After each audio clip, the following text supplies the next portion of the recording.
Hello and welcome everyone to the YouTube channel for the Podcast Wrestling Society. As always, I am your loving leader, benevolent host, and Midwest monster, Troy Adams.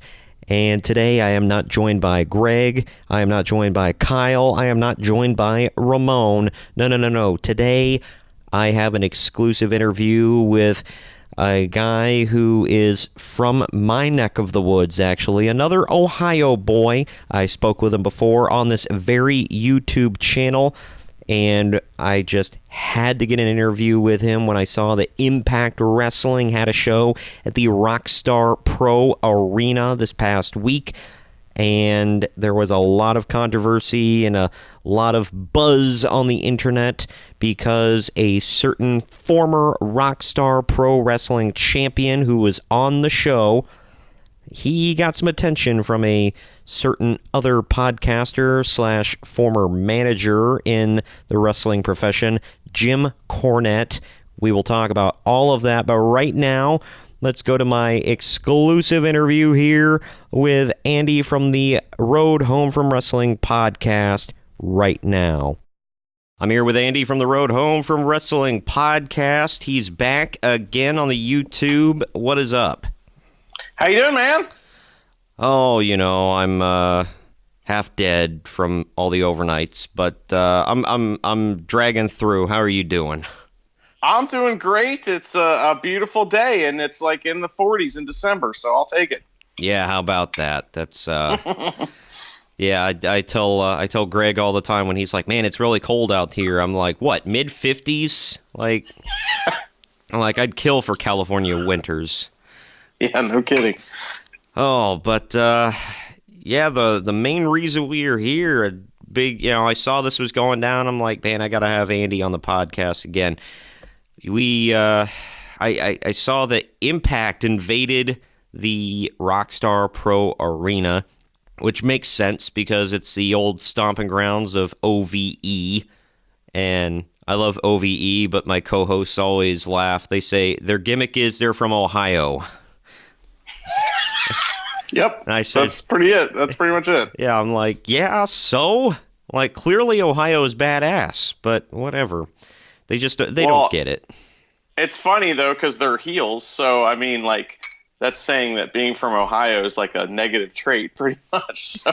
Yeah, at this point, yeah. That's, like, people are going to be like, well, I don't want to go there if those guys are going to be greeting me, but yeah, how, like, the actual show, how was it? It was spectacular. It's, I think the third time that they've done some kind of Impact type of deal at the Rockstar Pro Arena. They've had kind of vignettes that have been filmed and stuff like that, and even some actual matches that have ended up on TV. And this was like a live pay-per-view special without the pay part, and you could see it live on Twitch. And it wasn't billed this way, but it was kind of Rockstar Pro versus Impact Wrestling. That's kind of what it was. Awesome. Yeah, I saw, like, I didn't see what some of the matches were, but from like the pictures I was seeing, it looked like a lot of Rockstar Pro guys versus a lot of Impact guys. I recently saw, I'm not sure if we talked about these guys being a team last time we talked, but I saw they were a team, and I love all three of these guys. The Ring Riders, were they involved in the show? I'm not sure. I don't think so. The tag teams that were involved were, you had LAX and you had the Besties in the World, as well as, there was the Dirty were in a tag team match, all three together. And then, OVE and the Night Riders. They were Night Riders. That's who I'm talking about. Yeah. Not the Ring Riders were JCW. Ring Ride or Night Riders. They were involved, right? Yeah, that was the main event was OVE, which is Jake Crist, Dave Crist, and Sami Callihan versus the Night Riders, which in the Rockstar Pro storyline they've kind of broken up a little bit, but it's they got back together for this match out of storyline, I guess, and it's Aaron Williams, Rockstar Pro champion Dustin Reyes, and Alex Colon. Yeah, it looked like a pretty badass team. That's why I'm like, we got to talk about this a little bit. Yeah, they were great. That match was out of control, and Aaron Williams is a guy I've watched a ton of matches of, and he went nuts in this match and started jumping off of stuff, and I mean, doing some things I don't normally see him do. It was a lot of fun. Maybe he knew he was, broadcasting the world, so he had to step it up a little bit. Absolutely. I'd love to see him in Impact someday. Yeah, if that's what he wants, I hope Impact becomes a more viable product as far as like, house shows and touring and stuff like that. That would be, my first step to then wishing that friends and family and stuff like that get signed by them. It's just kind of like, at this point, I don't know. You hear stories about guys not getting paid. You hear stories about stuff like that. And I don't know anything for a fact, but I just hope that they're a viable option for folks because all of my friends that I know that are wrestlers, they want to be full-time wrestlers. And if that's the way they're able to go do it, then all for it, man. I'm all for it. I know years ago he was he had like a one-time appearance as like a security guard for them in a segment with James Storm, and I think he got his ass kicked. But it'd be cool to see him like as an actual wrestler because he's so good, and he's a little on the small side for most guys in that company. But I don't know, they're pulling in a lot of indie guys that aren't the biggest. OVE, Desmond Xavier, different guys like that. They're not the biggest, and and they seem to love Ohio guys in Impact. So maybe they can pull Aaron Williams in next. I'm sure he would love that. And, that's something that, Rockstar Pro is trying to become kind of a farm system for a place like Impact. And they're succeeding quite a bit with the debuts of, Trey Miguel and Zach Wentz and Des Xavier as their kind of their indie gimmick, which is the Rascals. And so that's been going well for them. And, they got some big pay-per-view coming up. And this was just kind of out of nowhere, though, this show was. And, I mean, it was a really good show. Every match, had its, ups and downs, of course. But, I mean, almost all of them were tremendous. And, the one that you wanted to talk to me about was the one between, John Murray and who is the professional athlete, and Stone Rockwell, the pro wrestling's only adventurer. So, that match was pretty awesome. What'd you hear about it?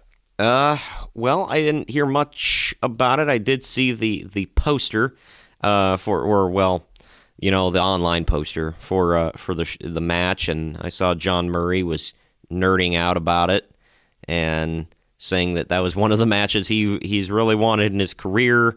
I've never heard of that Sam Rockwell, or is that his name, Sam Rockwell? Stone Rockwell. Stone Rockwell, excuse me. Yeah, it's pretty close, though. Sam Rockwell, very talented actor. Yeah, that guy. But I don't believe he was at the show. But Stone Rockwell, never heard of him before. Is he an Impact guy? I believe so. I think he has a contract with them, but I'm not positive on that. I had never heard of him either. He's got some like YouTube videos that are really funny, and his character is basically he's Indiana Jones basically, but like a bad guy, jerky Indiana Jones that is hilarious. And it was a perfect pairing with John Murray, who is one of the best comedy wrestlers there are out there. And so, we got to see some fun stuff that not everybody liked. Yeah. Well, we'll get into that in 1 second. When I saw the Stone Rockwell, all I could think of was another guy compared him to like the comedy, gimmick style wrestlers. I was thinking of the Man Scout. Yep. So, guys like that. And I believe John Murray's taken him on in the past as well. He has, yeah. John Murray's had three tremendous comedy feuds over the past 3 years. One was with Dick Justice, Super Cop, and one was with Dick White Justice. Mike. Yeah, Dick Justice, exactly. Sorry. And then one was with White Mike of the Gymnasty Boys, and then the other one was with Mount Scout, excuse me. And those three feuds are kind of where he developed most of the spots that aren't everyone was talking about last week after that show. That those names he just hit me with. It's just, wow. Dick Justice, White Mike. It just, wow. Lots to dive into with those ones, but I'll let it go.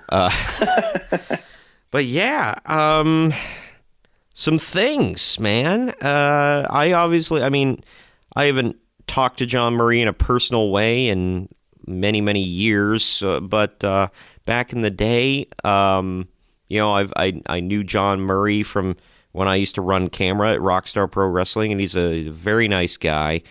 And yeah, like we talked about, he's a comedy wrestler, and he's great at it.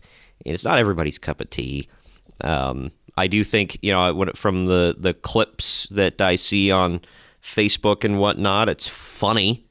It's nothing like, it's dumb comedy, but it's funny if you can bring yourself out of your shell to laugh at that kind of stuff. It's good stuff. But one person in particular, who I never thought would talk about John Murray in a million years, just really had a field day with him online. And from what I heard, I'll just say it right now. It's James E. Cornette. He, who Greg and I like to mock a lot on our show, sometimes in good fun, sometimes because we just mock him because of the crazy stuff he says. But apparently it didn't stop on Twitter, which was just fantastic. And John Murray got a laugh out of his tweet as well.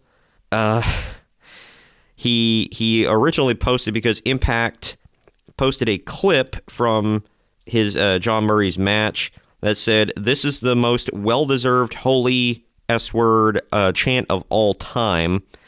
And it apparently is a clip of John Murray. He acts like he's going to dive out. Then he thinks better of it, gets on the apron, decides not to dive off of that, sits down, and kind of slides off the edge of the ring with a double axe handle. And the crowd goes nuts. Mm-hmm. Well, Jim Cornette tweeted, "Was assuming this was a rib and not real at Impact Wrestling show. I see I was wrong. Sorry, guys. I like some of your employees, but putting this unprofessional fat F on the air is one of the many reasons why your business has the stench of grisly death on it. Hashtag disgusting. Hashtag shameful." So I guess Murray doesn't have a fan in Jim Cornette. Well, I'm sure that's perfectly fine with John Murray. And, one thing that's smart, John Murray's a smart guy. Whenever these things kind of pop up every once in a while, stuff like this, although this is kind of the most attention he's got for one of these video clips, he leans right into it, and he immediately started going back and forth with Jim Cornette. Even, I think Jim Cornette wrote back something along the lines of, stay away from me and, you sick pig or something like that. And John Murray said, "You sound just like my ex-wife," so which is, John Murray, he's not going to be offended by any of this stuff, and I looked at all the negative comments and they were all just hilarious because Jim Cornette was involved in some silly things in pro wrestling, and everyone is. Pro wrestling's full of stuff like that. And if you can't, let go of your own ego and have fun with things like this, then you're just too serious, in my opinion. And also, I think Jim Cornette's a real smart guy and knows that his brash and opinions and harsh opinions and words that he has for people, they are polarizing, and then they create a talking point, which is something that is kind of out of the political playbook that, Jim Cornette does to make himself more and more popular. The funny thing is that, if he sincerely doesn't like John Murray and really hates him as he claims, then, drawing attention to John Murray is the last thing he would do. So it's just funny to me because he's playing a little game here, and everybody knows it's all a work, brother. I just, I really hope so, but hearing some of the stuff that Cornette says on a daily basis, it just really gets me that he's just he's such a bitter, hateful person, like towards everyone in life, and that's honestly why I stopped listening to his podcast. And I've heard other people say that as well, that they say, "Look, I used to listen to your podcast all the time, but like, I'm just tired of you cutting promos on people, relentlessly every single day. It gets old after a while. Just calm down. You're gonna blow a blood vessel or something." Well, a lot of times too, he's getting pissed about these things, and he doesn't see them in context. If you see some of the stuff, like if you played me a clip of him hanging off of whatever scaffold and falling to shred his knees on a mat 20 feet below, I'd be like, that guy's an idiot. And Yeah. but I know within the context of why that happened. So he's also viewing this in a very narrow fashion, which is what he claims ruins the business, which is that, the GIF, just having these small little videos ruins wrestling because you can't see the whole context and there's no storytelling.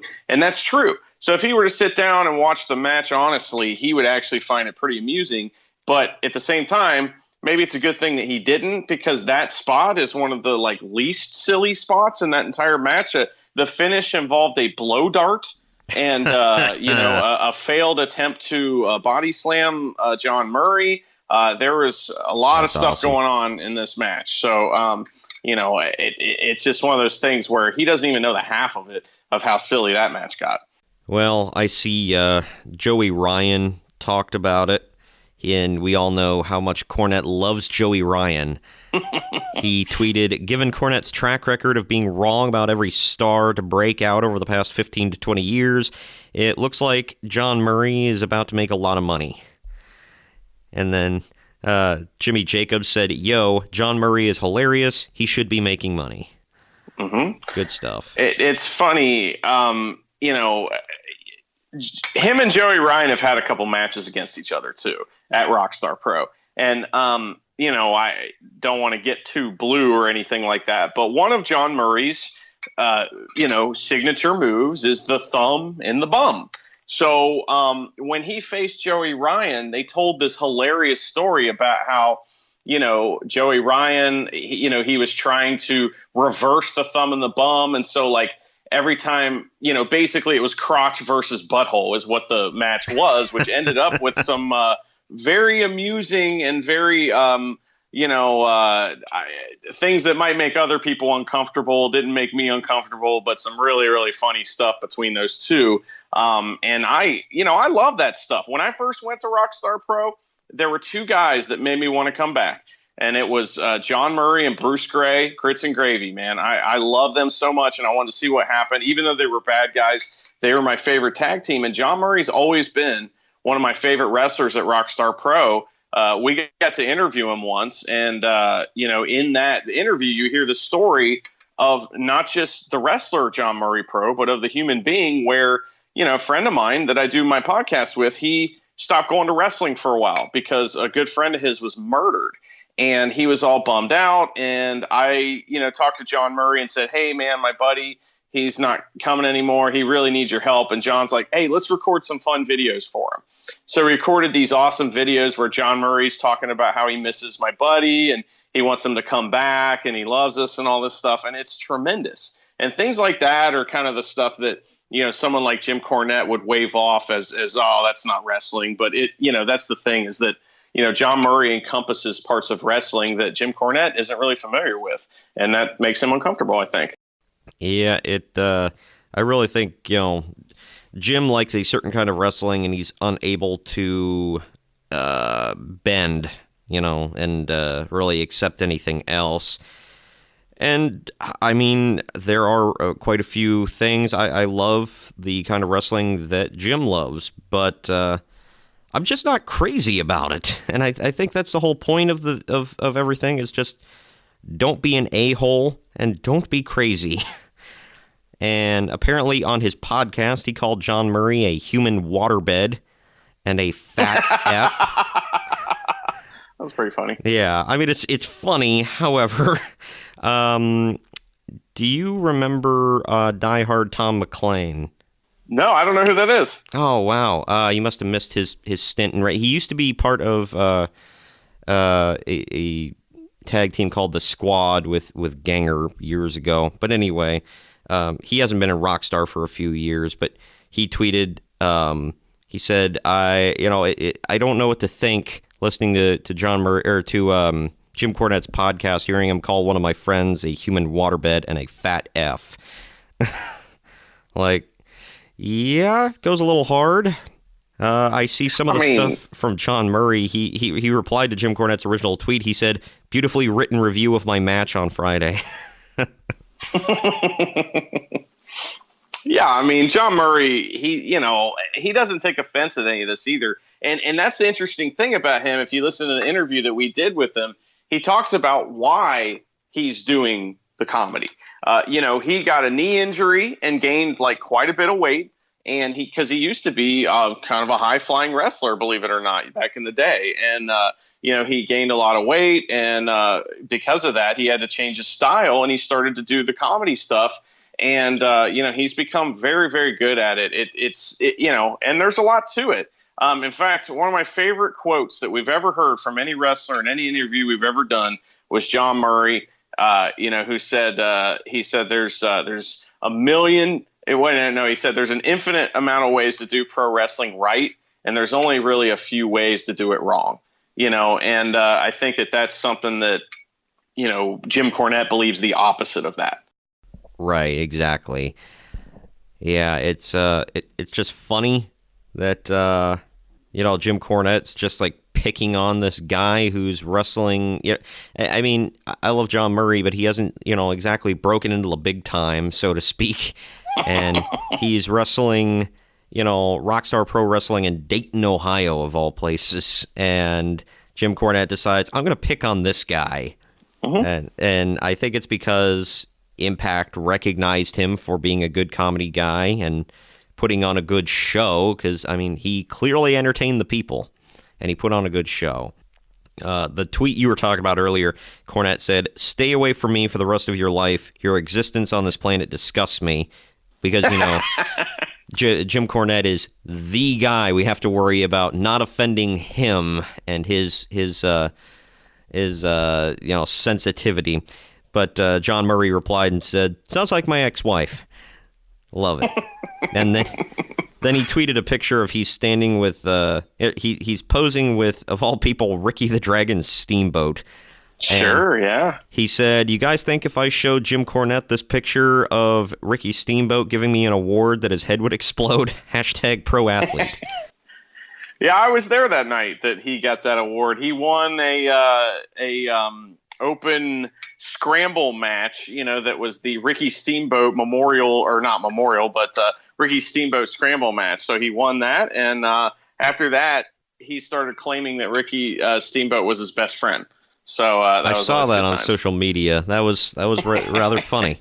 He's if you guys don't follow John Murray on social media, go do it. He's hilarious. He is trying to find his actual handle here. I think it's at TV's John Murray. TV's John Murray, which he switched once Rockstar Pro got like this TV deal where they were actually on a legit channel there for a while, and he changed his Twitter handle to TV's John Murray because he's the belly on your telly. That's awesome in so many ways. He, for those of you, for spelling, it's TVS, and then John is Jon, Murray is Murray. He's a great follow. His description says, "Gentleman, lover, ham enthusiast." He's just, if you guys want to laugh, he's great. Shares a bunch of good stuff. I did see Sam Rockwell, or Stone Rock, God, called him that again. Stone Rockwell, Freudian slip, I guess, tweeted about the match as well. And he said, "Good thing he didn't see the blow dart I used at the end." Yep, exactly. That's just, I want to see John. There have been a few times I've shared clips and tagged Jim Cornette in them just because I wanted to see his head explode. I think he just needs to calm down.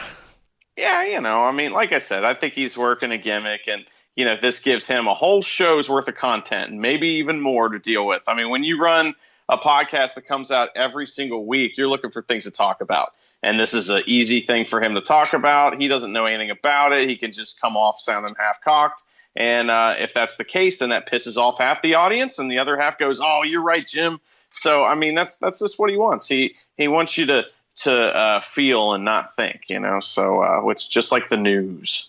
Yeah, and Eric Bischoff talked about that before, where he said the news has become pro wrestling, where it's not about knowledge and knowing what's going on, but it's more about feeling and emotions and whatnot. So, which is why, not to get into a political thing here, but, most news stations are hard one way or another politically because they want you to feel and tune in, the next hour and the next day and whatnot. And that's been pro wrestling's business for years. And God, I don't know. Jim Cornette makes me scratch my head sometimes. And while I'm not the biggest fan of people like not Kenny Omega, I am actually a Kenny Omega fan, not. Yeah, me too. I'm not a big mark for him, like a Meltzer or something like that. But I do appreciate his work. His new Elite T-shirt with a Terminator cat on it is a little weird, but that's a different story. I'm not a big fan of some people like Joey Ryan was who I was trying to think of. But good Lord, when Cornette says stuff like, "Oh, they need to be boiled in oil and sell the fat for soap" and whatever, like, God dang, dude. Well, it makes you mad, doesn't it? It makes you want to get on your tweeter and start telling him off, and that's what he wants, So it's that's just he's creating controversy. It's typical stuff. It's worked for a while for me. At this point, I'm with that one guy. I read his tweet where it's like, at this point, I mean, obviously it's not a channel, so it's not, but basically, to me, he's changed the channel heat from me because after a while, I've just tuned out everything he says. And I used to be like, okay, well, I'll skip past his rants and political bullcrap, and I'll just go to him talking about the good old days in wrestling. But there's only so many good old days you can rehash, especially for one guy. And I don't know, I appreciate John Murray and stuff he does. It's not all of it is my cup of tea. I like a more serious, pro wrestling product. I kind of want to get back to the old days in some ways, but I'm not Jim Cornette, old man yelling at a cloud type deal, Mm-hmm. Well, that's how he gets listeners, and then I bet you Jim Cornette T-shirts are selling way better than Road Home from Wrestling T-shirts right now. So but that's because we don't go out attacking people and trying to split everybody down the middle and make them angry. Well, maybe you should. Maybe you should talk. Pick one guy out that you'll never get on the show, and just say, well, they need to be strung up by their big toes, and and if they drain the blood out of them, whatever. I can't stand. They have terrible matches, and I can't stand them. And the fact that they breathe the same air as me, just disgusts me, and whatever. I don't think I'd ever say that about anybody. So. Well, hey, you got to work the gimmick, brother. So yeah, I guess so. But I kind of wish I had my co-host Greg here, because if every time I bring up Cornette, he mother effer, and gotta get the foul mouth Mickey Mouse in there. It's us doing an impression of an impression, basically. For none of you that have heard Bruce Pritchard's hilarious rendition of Jim Cornette, go check that out. But Jim Cornette knows a thing or two about Impact. He's been there a handful of times, so him commenting on this wasn't anything new. But anything else from that show that really stuck out that I didn't bring up? Well, it was an outstanding show. I mean, my favorite match was the three-way tag match between the besties in the world of kind of AAW guys and LAX versus the Dirty. I mean, I had really not seen much from LAX, and I've only seen the besties a few times, and my goodness, those guys tore it up. The main event was tremendous, like I said before, with Aaron Williams going off, and Jake Christ and Alex Colon had a exchange in the ring that is, I mean, it is as good as it gets. It doesn't get any better. Running the ropes and this big like 2 minute long running the ropes sequence that ended with a Death Valley Driver. I mean, it was tremendous. There was a lot of great stuff on that show. I had a smile on my face the moment I went in there, and I left with a bigger smile on my face. It was a tremendous show. Well, I know Greg always talks about out in California in his area, they got APW, which is where Jeff Cobb came from, and people like that. And Impact does a lot of shows out there, and he recently went out to an APW Impact show, and Impact could be coming to your town, not in the way of WWE, but the one thing I like about Impact is they're switching it up, like with I don't know of many other promotions that's like, hey, we're coming to your town, we're coming to your local arena, and we're going to take on the guys from your local promotion. Like, how often do you see that kind of stuff? It's pretty cool. I mean, that is pretty cool. I would say, though, if this was something that went on, if they kept doing this without any kind of storylines, I don't know that, the outstandingness of the matches would overwhelm that eventually, and I think over time it would get old, but it was a really cool deal to see once. I'd be happy to see it again. Then that third time I'd be like, all right, we need to build some stories here. Right. So. Yeah, it brings it because, storylines are what draws money. The matches, obviously, people like to see good matches, but there's only so much of that you can handle without a backstory to it. Wrestling's all about stories. Yeah, I mean, without going on a tirade or anything, but I mean, my Jim Cornette old man yells at cloud thing would be that I just hate it when there's no stories, and I don't know how many times I've seen at a super indie show, the story is first time ever, which is the laziest story that you could ever. I mean, like it's you've had the smart, you have the intelligence to book this match. Well, let's put something into it as opposed to saying it's the first time ever, Yep. Great. You thought of it first. You're putting yourself over, not the wrestlers. So, I don't really, that's one thing that I do get frustrated about with the super indies is a lot of times they just rely on these matches that are just booked like, oh, let's get a Jeff Cobb versus a Will Ospreay or something. It's like, yeah, I want to see that. But I really want to see it if there's something behind it, and then you could have a return match. And then all of a sudden we got a story, and then we'll have to have a stipulation match for a blow-off. And, oh, my God, we got pro wrestling. Yep. I felt the same way about WWE for years. I always rolled my eyes because it seemed like every single Raw and SmackDown there'd be a match, and they'd beat it home. The first time ever these guys are going at it. First time ever.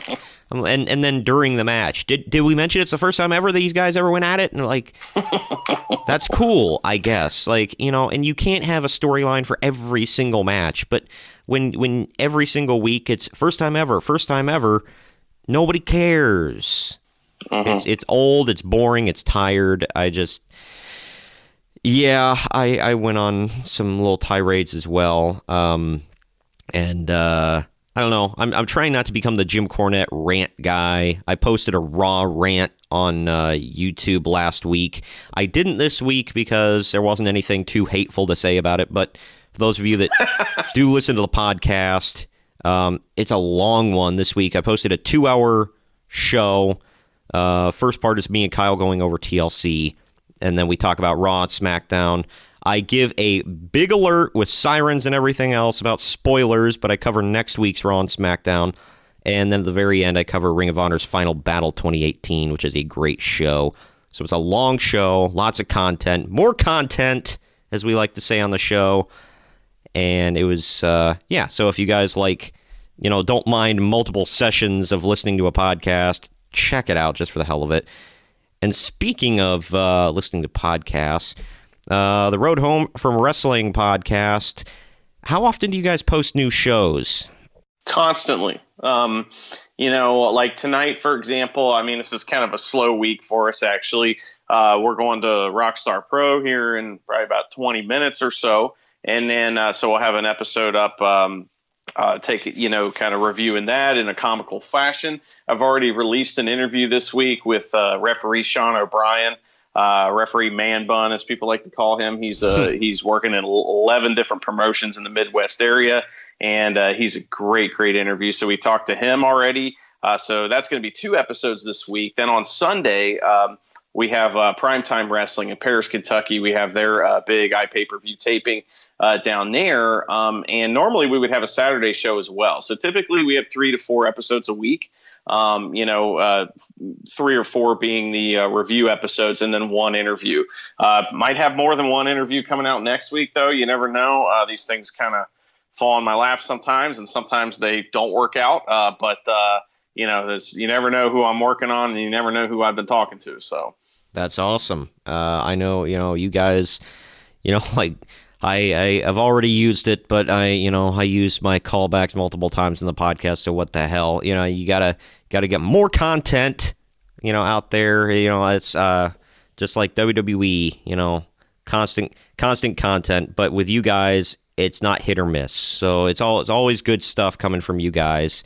Unlike WWE, where you've just been beaten down with crap for so long, after a while, you're like, I don't know if I should trust you anymore with your more content. But we're always trying to do more content here, Podcast Wrestling Society, which is why we're bringing you this YouTube exclusive video this week. Like I said, when I saw the stuff that happened with Impact and Rockstar this past week, and all this, especially with the stuff that happened with Jim Cornette, had to get you on here, get your opinion, get your take on it. And I would implore all of my watchers and listeners, we got some brand new ones coming out of the woodwork here. Go check out The Road Home from Wrestling Podcast. Where are you guys available? Any podcast app, obviously iTunes. We prefer you listen there and leave us a review. However, you can find us on any podcast app, Stitcher. We're on Spotify as well. We even have a YouTube channel, but it doesn't really have any podcast content. It's just a bunch of stupid, silly videos. But we got a bunch of those. And, you can buy our merchandise at whatamaneuver.net and follow our show on Twitter at The Road Home FW. And you can follow me at Drusifer Tweets. Awesome. Good stuff. Thanks, man, for coming on here again and chatting it up with me.